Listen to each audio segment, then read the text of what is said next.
So हामी अहिले normalization हेर्दै छौं र normalization मा in this tutorial we are going to learn about second normal form along with its example and हामीलाई थाहा छ कि second normal form मा हामीले अब के गर्छौं first normal form मा we have removed repeating groups. So in second normal form हामीले अब के remove गर्छौं partial dependency. We have already learned about partial dependency in functional dependency, but also यसमा पनि हामी partial dependency भनेको के हो रिभाइज गर्छौं. So let's begin with the introduction of second normal form. A relation is in second normal form which is also called as 2NF if it meets two condition. Relation कुनै पनि 2NF मा हुनको लागि यसले दुईटा condition meet गर्नुपर्ने हुन्छ. Number 1 is it is already in first normal form. First normal form मा हुनु पर्यो already. As we have mentioned during first normal form, it doesn't minimize data redundancy, even it doesn't ensure, it can't ensure the integrity of data. But के हो भने it is an essential first step भनेर बुझेको थियौं. So second NF मा हामीले काम गर्नको लागि हाम्रो रिलेसन जुन छ that must be in 1NF, which means there are no repeating groups and all attributes contain atomic values, which is the first condition. And second condition is about removing partial dependency. We must ensure that there is no partial dependency, which means every known key attribute भनेको कुनै पनि की attribute भनेको हामीले जसलाई primary key भन्यौ that is key attribute, and अरु जुन पनि known key attributeहरु हुन्छ that must be fully functionally dependent on the primary key. Fully functionally dependent भनेको त्यसको कुनै proper subset सँग हैन कि as a whole त्यो की सँग नै functionally dependent हुनुपर्ने हुन्छ के known key attribute. So the known key attributes must be fully functionally dependent on key attribute as a whole. Entire primary key मा depend हुनु पर्यो but not just a part of it. Part of it मा मात्रै depend भयो भने हामीले त्यसलाई के भन्छ भनेको थियौ partial dependency. So the partial dependency exists when a known key attribute depends only on a part of composite primary key instead of the whole key. We have gone through this table during functional dependency जहाँ हामीले के बुझेको थियौ. Here we have the primary key yes id and cid which is the candidate key. Composite key also. Composite key बाट हामीले as a key attribute primary key select गरेको भएर it is called as candidate key. And हामीलाई थाहा छ yes id can uniquely determine the value of yes name. Yes name is fully functionally dependent on yes id. तर यो primary की सँग yes name लाई हामीले हेर्ने हो भने yes name त के छ yes id ले नै yes name को भ्यालु दिन्छ. स्टुडेन्ट को नेम सँग त कोर्स आईडी को कुनै रिलेसन छैन नि. सो इफ यो एउटा मात्रै पार्ट प्राइमरी की मा मल्टिपल एट्रिब्युट छ, प्राइमरी की को सबसेट हो yes id, यस आईडी ले मात्रै पनि यस नेमलाई युनिकली आइडेन्टिफाई गर्न सक्छ भने यो के हो पार्शियल फंक्शनल डिपेन्डेन्सी हो. यस्तो खालको फंक्शनल डिपेन्डेन्सी हाम्रो टेबलमा हुन भएन. सो अब हामीले कुनै पनि रिलेसनमा काम गर्नु भन्दा अगाडि दुईटा कुरा चेक गर्नु पर्यो. यदि हामी 2NF मा काम गर्दै छौं भने फर्स्टमा त यदि त्यो अलरेडी 1F मा छ कि छैन चेक गर्नु पर्यो. देन त्यहाँ पार्शियल डिपेन्डेन्सी छ कि छैन चेक गर्नु पर्यो. यो रिलेसन अलरेडी इन 1NF किनकि त्यहाँ सबै एटमिक भ्यालुहरु मात्रै छ. अनि अर्को कुरा यसको प्राइमरी की हामीले फर्स्टमा आइडेन्टिफाई गर्नु पर्यो. प्राइमरी की यस आईडी र सीआईडी हो. देन फुल्ली फंक्शनली डिपेन्डेन्सी हुनुको लागि त्यो टेबलमा भएको जति पनि नोन की एट्रिब्युटहरु हुन्छ त्यो सबै कम्प्लिट प्राइमरी कीमा डिपेन्डेन्ट हुनु पर्यो, not the subset of that primary की.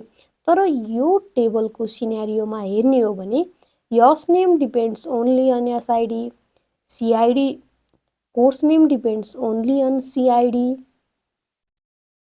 भनेको यसको सबसेटमा डिपेन्ड भयो नि त यिनीहरु.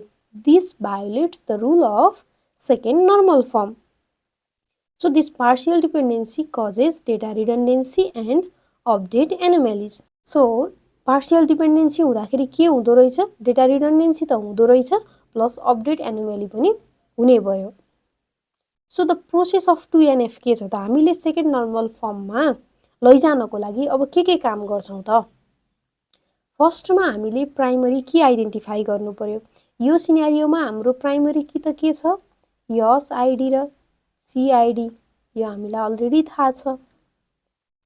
If the table has composite primary key, check the partial dependency. जुन हामीले अलरेडी चेक गरिसक्यौं, यसमा पार्शियल डिपेन्डेन्सी छ भन्ने थाहा पाइसक्यौं, किनकि S ID uniquely determines S name and C ID can uniquely determine the value of course name. ग्रेडको सिनेरियोमा मात्रै यो के छ, फुल्ली फङ्सनल डिपेन्डेन्ट छ. सो अब हामीले के गर्छौं त, यदि कुनै non key attribute only part of the primary कीमा डिपेन्डेन्ट हुन्छ भने हामीले त्यो सबै फर्स्टमा आइडेन्टिफाई गरेर रिमुभ गर्नुपर्ने हुन्छ. सो फर्स्टमा हामीले आइडेन्टिफाई गर्यौं. अब रिमुभ कसरी गर्ने त, रिमुभ गर्नको लागि हामीले अब यो टेबललाई डिफरेन्ट टेबलमा डिकम्पोज गर्नुपर्ने हुन्छ. भनेको एउटा यो टेबल हुन सक्छ, किनकि यस आइडी र यस नेममा के छ, फुल्ली फङ्सनल डिपेन्डेन्सी छ. सेकेन्ड नर्मल फर्ममा भएको टेबलमा के हुनु पर्यो, के इन्स्योर गर्नु पर्यो भने हामीले त्यो रिलेसनमा फुल्ली फङ्सनल डिपेन्डेन्सी छ की एट्रिब्युट र नोन की एट्रिब्युटको बीचमा. यो टेबलमा त त्यो छैन, किनभने की एट्रिब्युट यो हो, तर यसको रिलेसन अब नोन की एट्रिब्युट त सबैसँग चेक गर्नु पर्यो. यसको रिलेसन यस आइडीसँग चेक गर्दाखेरि यो पार्शियल फङ्सनल डिपेन्डेन्सी हो. यसको रिलेसन यस नेमसँग, यसको रिलेसन कोर्स नेमसँग हेर्दाखेरि पनि यो पार्शियल फङ्सनल डिपेन्डेन्सी हो. यसको रिलेसन ग्रेडसँग मात्रै के हो, फुल्ली फङ्सनल डिपेन्डेन्सी हो. सो फर्स्टमा हामीले के गर्नुपर्छ भने जहिले पनि फङ्सनल डिपेन्डेन्सी आइडेन्टिफाई गर्नुपर्छ. सबै पोसिबल फङ्सनल डिपेन्डेन्सीहरू के छ त्यो टेबलमा. देन कुन फुल्ली फङ्सनल डिपेन्डेन्सी हो, कुन पार्शियल फङ्सनल डिपेन्डेन्सी हो हामीले आइडेन्टिफाई गर्नु पर्यो.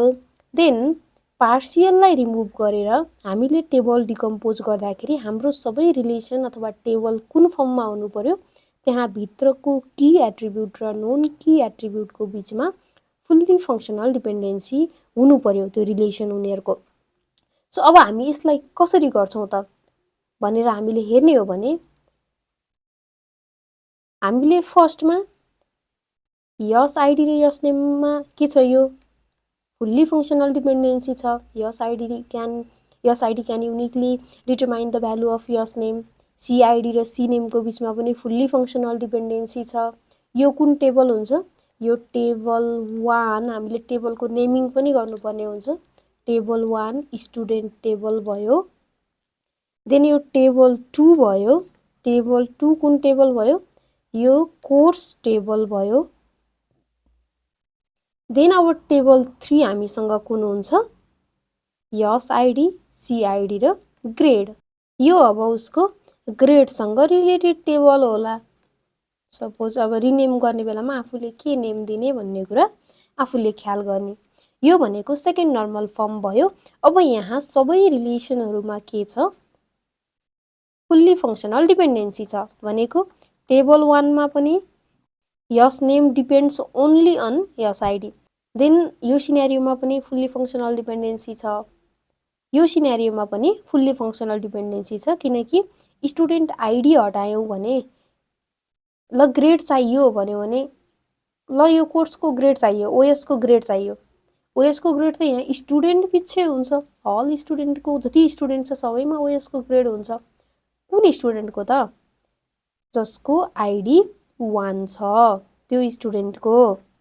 सो एज अ होल हामीले के गर्यौं, सेकेन्ड नर्मल फर्ममा फर्स्टमा हाम्रो रिलेसन जुन छ, रिलेसन भनेपछि टेबल भनेर हामीले बुझ्नुपर्छ. फर्स्टमा हाम्रो रिलेसन जुन छ, if that is in 1NF or not भनेर हामीले चेक गर्नु पर्यो.